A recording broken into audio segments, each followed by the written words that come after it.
Ngiyanibingelela nonke ababukeli be-Black Life TV kubo nakuphi la kufika khona lo mbukiso. Igama lami nginguStufuza Dlangamandla Zulu, umngwenya nkomo sovukazi umvuleni intokazi yazala mamkhize.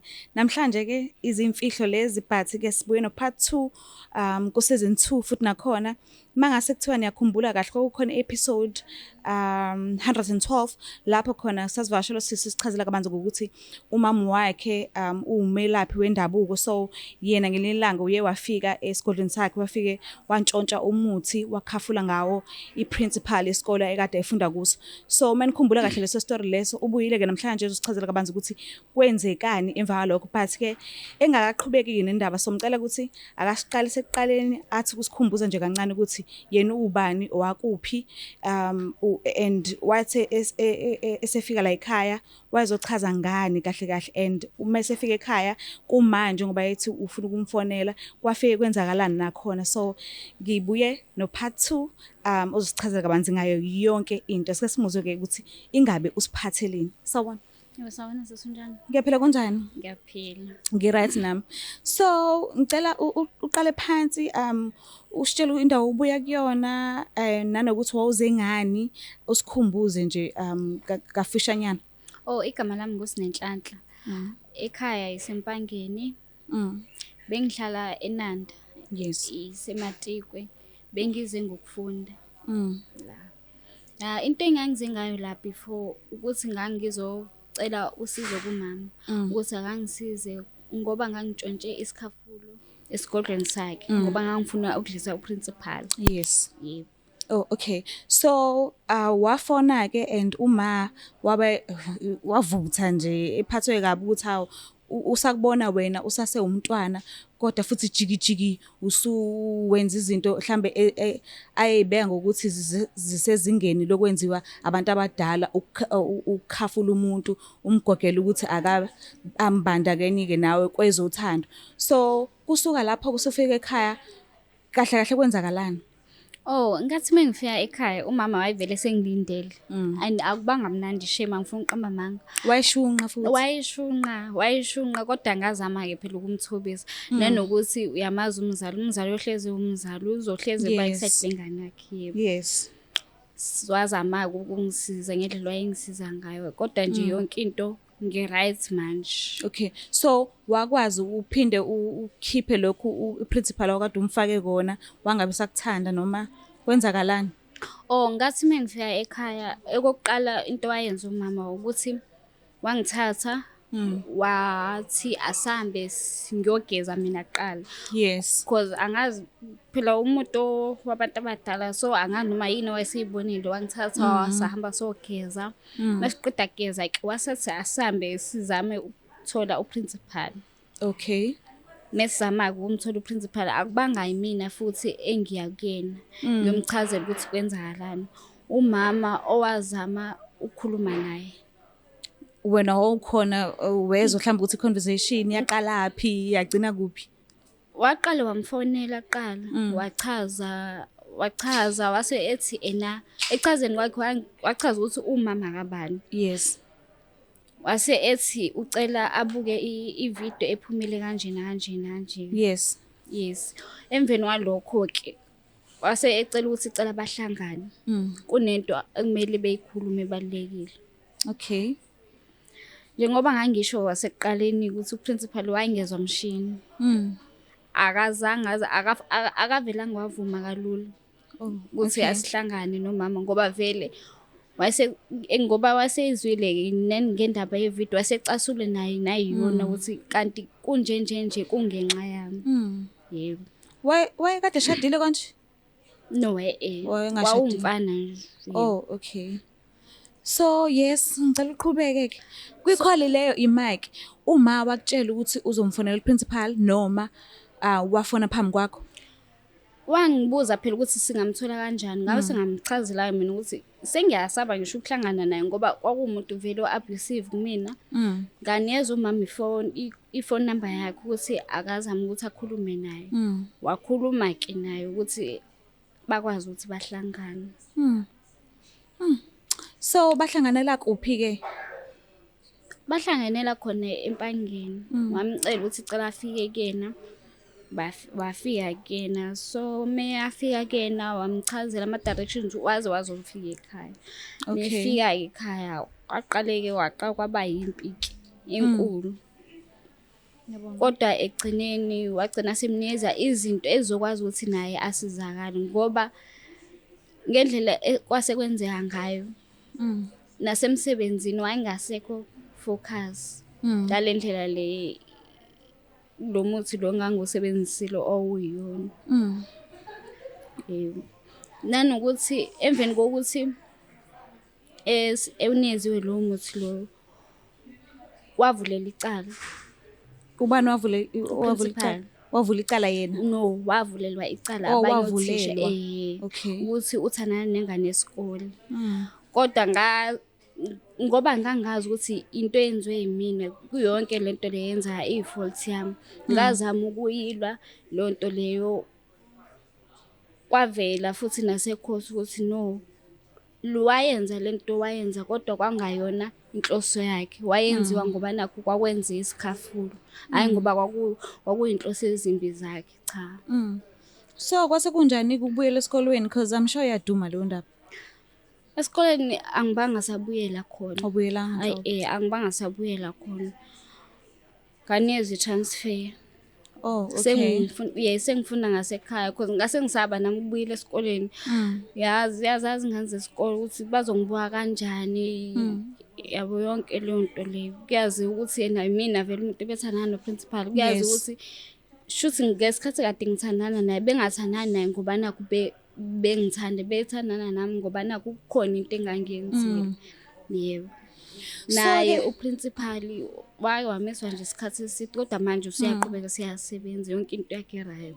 Bamisa zesame sahambe indaba yecala? Yebo. Mhlambe kwaba isikhathi singanani? Usasanda nje kubuyela manje. Okay. Manje. So I'm sure vele futhi ukuthi waphatheka kabi ngokumiswa kwakhe. Wena akaze aqhubeke yini akuhlukumeze because wayesekwazi phela ukuya ekhaya lakho ngoba umaye wayembizile. Okusho ukuthi nje ayikho into esafuna ukuyihlanganisa nami. Ayikho into azoyihlanganisa nami ngoba shuthi akasangithembi. Noma ngathiwa nginey'nhloso ezinhle ngayo kodwa nje akasangithembi. So ngicela ngichazele kabanzi uma wambiza ekhaya then wase wamlapha kanjani because wena waqala wageza ngisho? And then wase wamlapha kanjani ukumkhipha lento wena umfakile kuyona? Kumlapha wakhe waqala wamthatha wamgeza.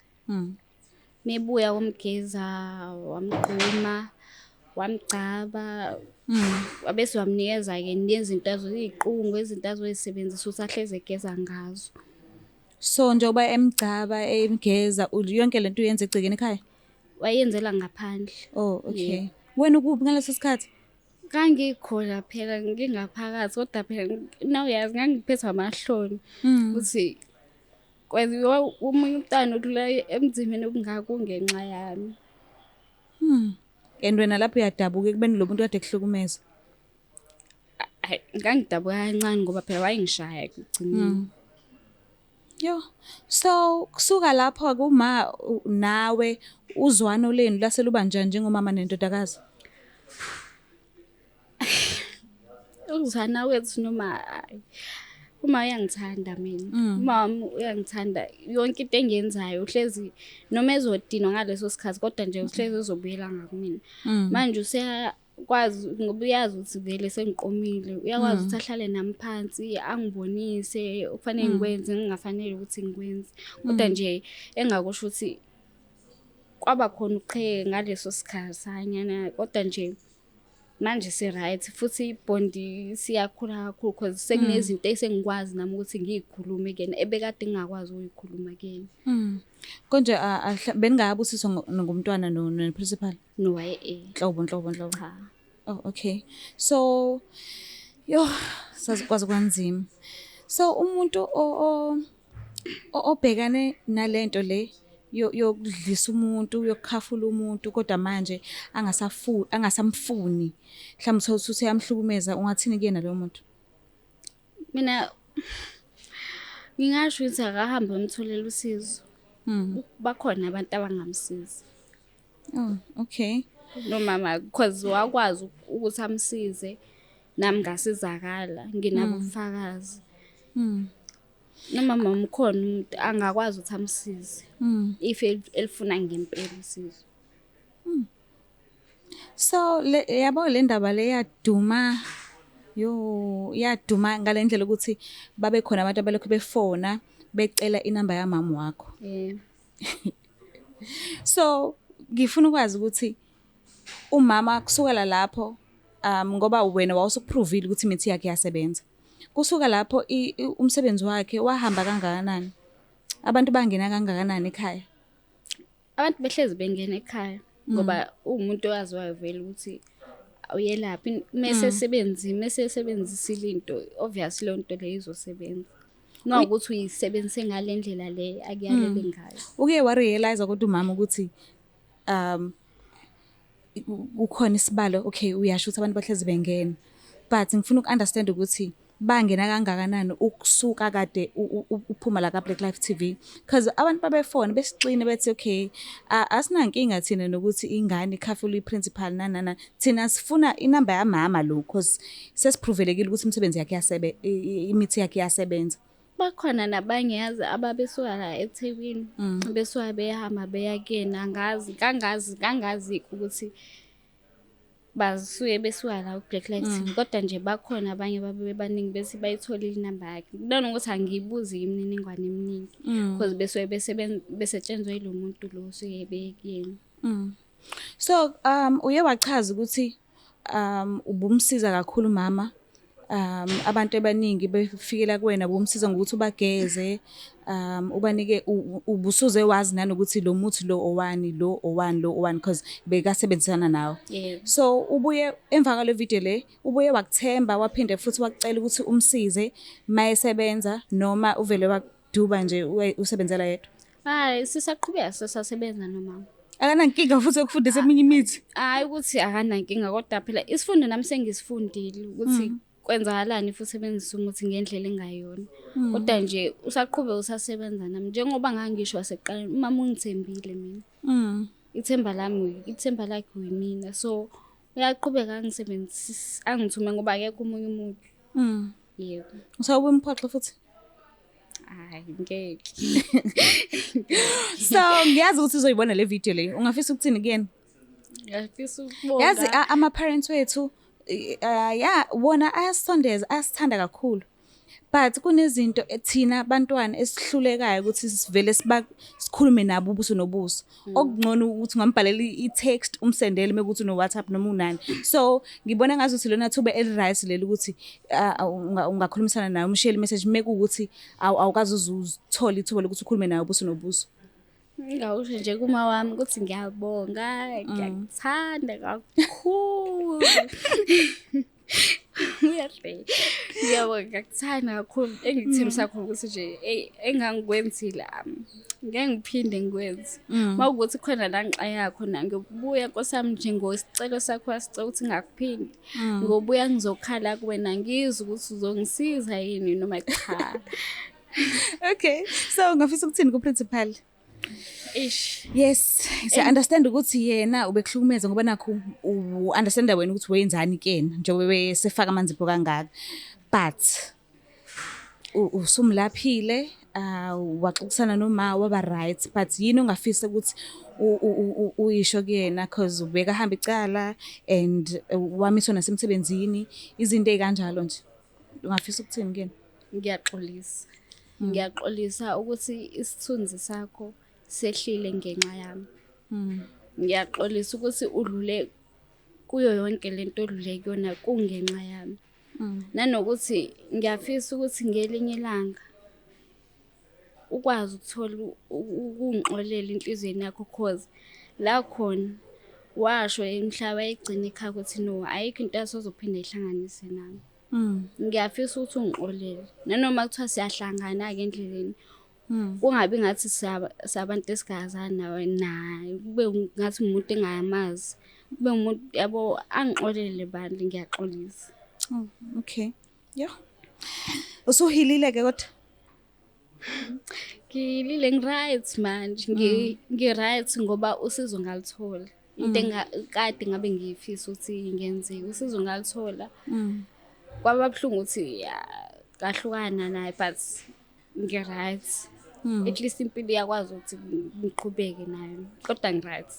Indlela ekuhlukumeza ngakhona ayikwenzanga mhlawumbe ukuthi uphume nje kubantu besilisa. Usafisa ukungena kwenye relationship? Bekade kunjalo. Mama ngazama ngathi ngikhuluma naye ngimazisa ukuthi ngizizwa kanjani ngumuntu wesilisa. So bukhela i-counselling ngahamba ngayi-attenda. Oh, sekwabona ne-psychologist? Yes. Okay. Ngoba phela yabo bekade ukuthi yabo mengihlangana nomuntu mhlawumbe uthothi baxabana kuzovuka yonke le yanto le. Yes, kuvuke kube kusha. Nanokuthi omunye umuntu bekade sengingasamthembi umuntu wesilisa bengimazi njengomuntu ohlukumezanayo. But sekungcono ke manje? Sengingcono manje, sengi-right, sungazama ukungena kwenye relationship. Washo wasmayila. Yini khona simbonile yini? Cha, akukho njalo but if engaqhamuka sengiyazama ukungena. Dadewethu ngiyabonga kakhulu ukuthi ubuye uzosichazela ukuthi kwenzakalani kwagcina yaphi ngifisela inhlanhla kona konke. Ngiyabonga. Mbukela lapha ekhaya sicela ukuthi ungakhohlwa ukuthi subscribe, ulike, ushare ngenthanda kakhulu. Bye. It's the Black Life TV.